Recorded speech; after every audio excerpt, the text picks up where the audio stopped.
Mayor Khan, everybody knows what I was talking about, except you, it would appear. So, Mayor Khan, in January, I asked if we had grooming gangs in London. You dismissed my question by saying you didn't know what I meant. So would you like to apologise to all those victims of the rape gangs that actually saw you dismiss this? Well, Chair, I'd like to begin these topics by always thinking about the victims and survivors who've been treated appallingly over many, many years, particularly in the northern towns. And I've led efforts to strengthen the protection of children and those women exploited by abuse and exploitation. Yeah. Can you just issue an apology to those rape victims that have since phoned me? I mean, I can't tell you how many people have contacted me. Would you just like to apologise to them for pretending you didn't know what these rape gangs were? It is really important. We're talking about an incredibly serious and emotive issue to actually clarify what is meant when it comes to grooming gangs, or in the words of the member, rape gangs. There are a number of things that are meant by this.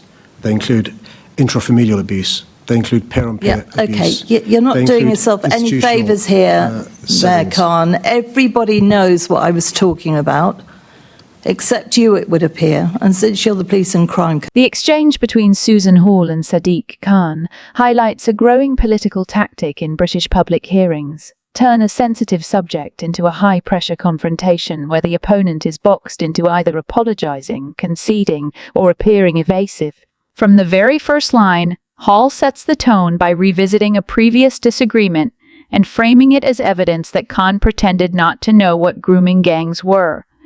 This immediately places him on the defensive and establishes her as the voice of frustrated victims demanding acknowledgement.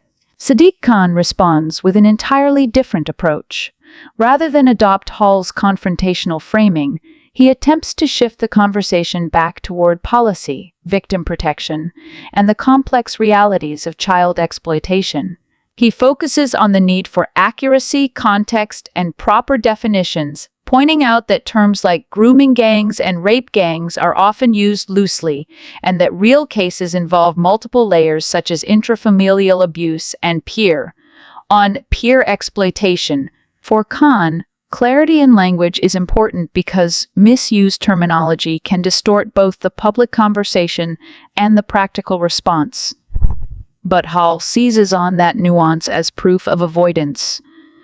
By repeatedly demanding an apology and invoking victims who called her personally, she paints any attempt at clarification as a lack of empathy or transparency.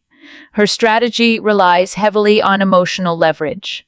If Khan refuses to provide a direct apology, especially after the question is asked several times, she can frame that refusal as dismissiveness towards survivors. Hall then escalates with the line, "Everybody knows what I was talking about, except you," a rhetorical tactic meant to portray Khan as either incompetent or deliberately evasive. This clash reveals two fundamentally different political styles.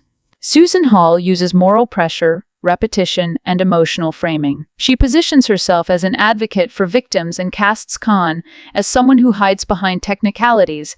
Sadiq Khan uses administrative precision, context, and policy language.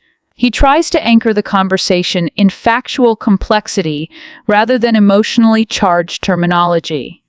The result is a collision not just of viewpoints, but of communication styles. Hall is operating in a populist, combative mode, designed to resonate with viewers who want blunt talk and immediate accountability.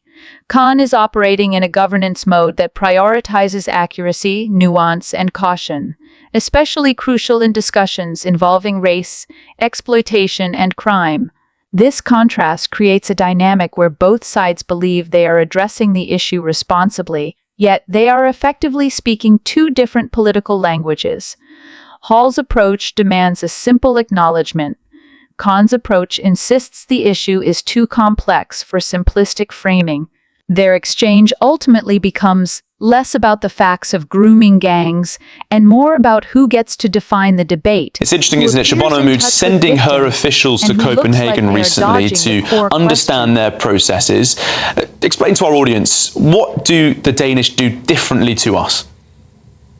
So there's several components of what Denmark have been doing in recent years that we've gone nowhere near. I think the most important and most significant is actually, in my view, the fact that they put very strict time limits on an individual holding refugee status before they have to reapply. In the UK, what we actually do effectively is once an individual's given that status, we put them on a conveyor belt towards effectively indefinitely to remain and staying in the country for the foreseeable future. Another thing they have been doing is looking to, and they have actually to some extent been very successful in this, reduce the number of people coming over as family members of those that have claimed refugee status. They've extended the time period that an individual has to wait before they can bring over a family member to 2 years, whereas at the moment, although the Labour government have temporarily paused all family reunions, we effectively allow it from the get-go. And there is indications that actually these measures, as well as just the general narrative that Denmark have adopted, which has been a lot more strident than we've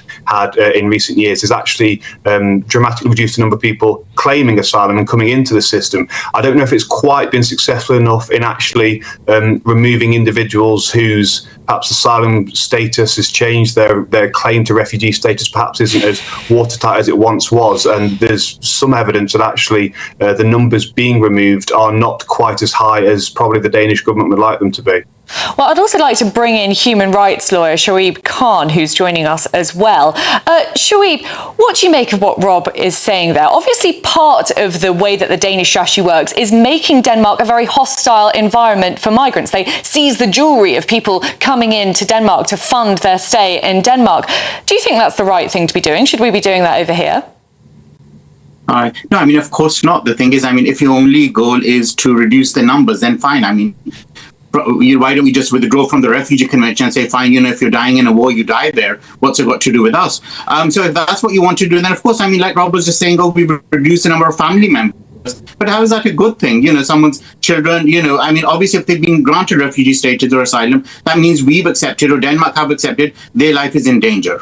And that's why they will stay in country. And so we accept that we're willing to give them refuge or save their life, but then you can't have your wife or your children join you. I just don't understand, how is that humane? How is that fair? Yes, it's bringing the numbers down, but is that just the only goal we have? If we have, then we might as well send those back as well. We don't care if you die back home. So I just don't see what we're saying. I mean, if what we're saying is that the Danish system, people are integrating better, people are working, people are contributing, those asylum seekers are paying more tax. This is one of the biggest myths, that the doctors, their engineers, we're seeing it parroted by the Green Party. It's absolute bunkum. Some refugee routes, you actually see only 1 in 10 individuals being economically active. So, of course, there's a huge cost for the taxpayer there that's hidden within the welfare bill. We've got about 200,000 individuals with refugee status claiming universal credit. So there's long-term costs there. So they're not actually coming in large part to contribute. I think that's a bit of a false line that's been doing the rounds recently. With regards to the Refugee Convention, we have a real problem in Britain in that we seem to gold plate a lot of the strictures of these conventions. We don't just take sort of what the letter of the law is, we actually then go above and beyond it. So the Refugee Convention says that sort of, yes, you do have to make some efforts to integrate them, but what we've sort of interpreted that as being is putting them on a pathway effectively to indefinite leave to remain, and then from that citizenship as well, which is way beyond actually what we need to do. And the real gist of what the Refugee Convention is trying to get at is that it is a temporary process, that individuals aren't coming to a country to stay indefinitely. And actually a really important part of a properly functioning global refugee system is that individuals return to their country once it's deemed safe. You're seeing conversations in Germany, they're looking to return many Syrians that are Rob, now thank you. The situation to change. Shoaib Khan, on this issue of parallel societies, because the Danish model also sees if there is a significant overrepresentation of foreign nationals in an area, the state intervenes to stop that happening. Do you welcome that move coming to Britain as well? Would it prevent more sort of sectarian differences between different organisations and groups? No, I mean, I think we need to solve the problem. I mean, basically the problems rather than solve them. So what they're doing is, by not allowing the families in, by not allowing them to integrate, by keeping them on a temporary visa for years, they don't feel as if that's their home. They're not going to integrate. They're not going to want to contribute. Why would you contribute to something that you're not going to stay in for long? And that's the thing. If it's just a hotel, we don't look after it as well as we look after our homes. And that's the thing. So the point is, first we create these ghettos and then we say we have to get rid of them. So why not from the day one, if they know this is our home now, we have to make it our home, we have to look after it, we have to contribute, we'll make an effort to learn the language, we'll make an effort to integrate, then ghettos won't be created. And that's why ghettos are created. Because initially, if people know immediately, we could get kicked out. My family won't be able to live here with me. Children aren't. You're breaking up here. Elderly parents aren't. You're breaking up here, I'm afraid, Sharif. So we're going to have to leave it there. Sorry, I can see Rob itching to respond as well, but we will have to leave it there. Thank you very much.